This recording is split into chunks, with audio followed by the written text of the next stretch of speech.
किसी गांव में एक सेठ रहता था। उसका एक ही बेटा था जो व्यापार के काम से परदेश गया हुआ था। सेठ की बहू एक दिन कुएं पर पानी भरने गई। घड़ा जब भर गया तो उसे उठाकर कुएं के किनारे रख दिया और अपना मुंह हाथ धोने लगी। तभी कहीं से 3 राहगीर वहां आ पहुंचे। उनमें से एक राहगीर बोला, बहन, मैं बहुत प्यासा हूँ, क्या मुझे पानी पिला दोगी? सेठ की बहू को पानी पिलाने में थोड़ी झिझक महसूस हुई, क्योंकि उस समय आसपास कोई भी नहीं था और उसके पास गिलास या लोटा भी नहीं था जिससे वह उन राहगीरों को पानी पिला सके। इस कारण से उसने उन राहगीरों को पानी पिलाना ठीक नहीं समझा। सेठ की बहू बहुत चालाक और समझदार थी, इसलिए बहू ने उनसे पूछा, आप कौन हैं? पहला राहगीर बोला, मैं एक यात्री हूँ। बहू बोली, यात्री तो संसार में केवल 2 ही होते हैं, आप उन दोनों में से कौन हो? अगर आपने मेरे इस सवाल का सही जवाब दे दिया तो मैं आपको पानी पिला दूंगी, नहीं तो मैं आपको पानी नहीं पिलाऊंगी। बेचारा पहला राहगीर उसकी बातों का जवाब नहीं दे पाया। तभी दूसरा राहगीर ने पानी पिलाने की विनती की। बहू ने दूसरे राहगीर से पूछा, अच्छा तो आप कौन हैं?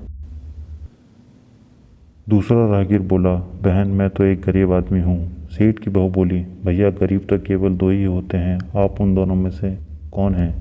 प्रश्न सुनकर दूसरा राहगीर चकरा गया और उसने कोई जवाब नहीं दिया।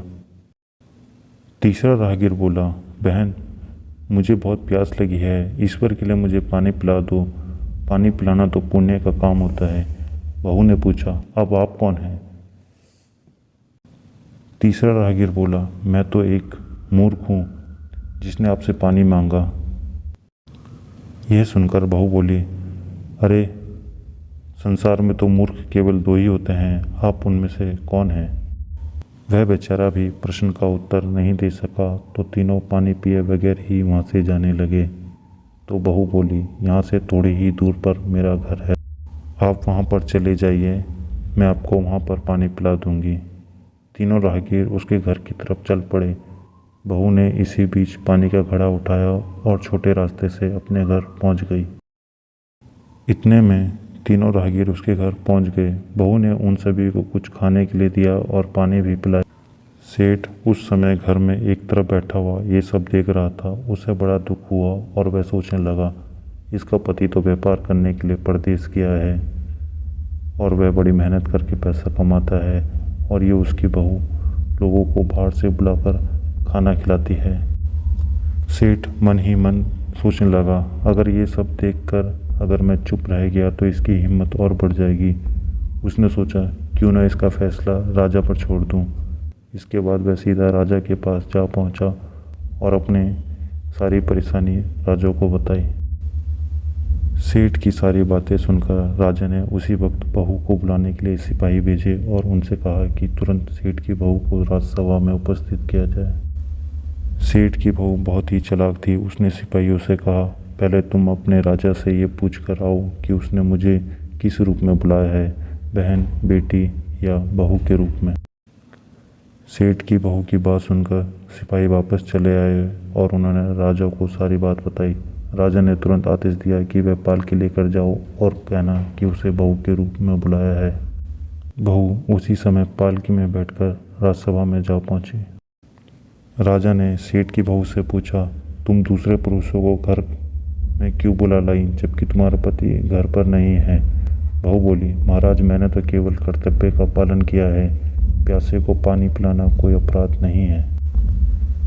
जब मैं कुएं पर पानी भरने गई थी तब मेरे तन पर कपड़े अजनबियों के सम्मुख उपस्थित होने के कारण अनुरूप नहीं थे, इस कारण उन राहगीरों को मैंने कुएं पर पानी नहीं पिलाया। उन राहगीरों को प्यास लगी थी और मैं उन्हें पानी पिलाना चाहती थी, इसलिए उनसे मैंने मुश्किल प्रश्न पूछे। जब वे उनका उत्तर नहीं दे पाए तो मैंने उन्हें घर बुला लिया और घर पहुंचकर उन्हें पानी पिलाया और खाना भी दिया। राजा को बहू की बात ठीक लगी। राजा को उन प्रश्नों के बारे में जानने की बड़ी उत्सुकता हुई जो बहू ने उन 3 राहगीरों से पूछे थे। सेठ की बहू ने राजा के सामने वह प्रश्न बताए जो उसने उन 3 राहगीरों से पूछे थे। तब राजा ने सेठ की बहू से कहा कि तुम खुद ही इन प्रश्नों के उत्तर दो। तब वह बोली, महाराज, मेरी दृष्टि में पहला प्रश्न का उत्तर है कि संसार में सिर्फ 2 ही यात्री हैं, पहला सूर्य और दूसरा चंद्रमा। मेरे दूसरे प्रश्न का उत्तर है, बहू और गाय इस पृथ्वी पर ऐसे दो प्राणी हैं जो गरीब हैं। फिर बहू ने तीसरे प्रश्न के बारे में बताया कि इस संसार में केवल दो ही मूर्ख हैं। राजा ने कहा कि तुरंत बताओ कि वे दो मूर्ख कौन हैं। इस पर सेठ की बहू बोली, अगर मेरी जान बख्श दी जाए तो मैं उसका उत्तर दूं। राजा को उत्तर जानने की बड़ी उत्सुकता थी कि वे दो मूर्ख कौन हैं, इसलिए उसने तुरंत बहू से कह दिया कि तुम निसंकोच होकर कहो, हम वचन देते हैं तुम्हें कोई और सजा नहीं दी जाएगी। बहू बोली, महाराज मेरे सामने इस वक्त पहले मूर्ख मेरे ससुर जी हैं जो पूरी बात जाने बिना ही बहू की शिकायत राज दरबार में की।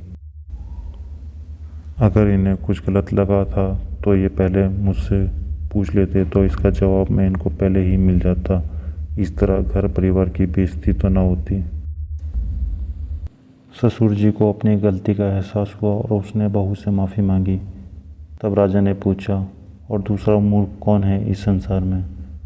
बहू ने कहा, दूसरा मूर्ख खुद इस राज्य का राजा है जिसने अपनी बहू का मान मर्यादा का जरा भी ख्याल नहीं रखा और सोचे समझे बिना ही बहू को राजसभा में बुलवा लिया। बहू की बात सुनकर राजा पहले तो क्रोध से आग बबूला हो गया, परंतु सारी बातें उसके समझ में आ गईं। राजा ने बहू को उसकी समझदारी और चतुराई की सराहना करते हुए उसको ढेर सारे पुरस्कार देते हुए सम्मान सहित विदा किया।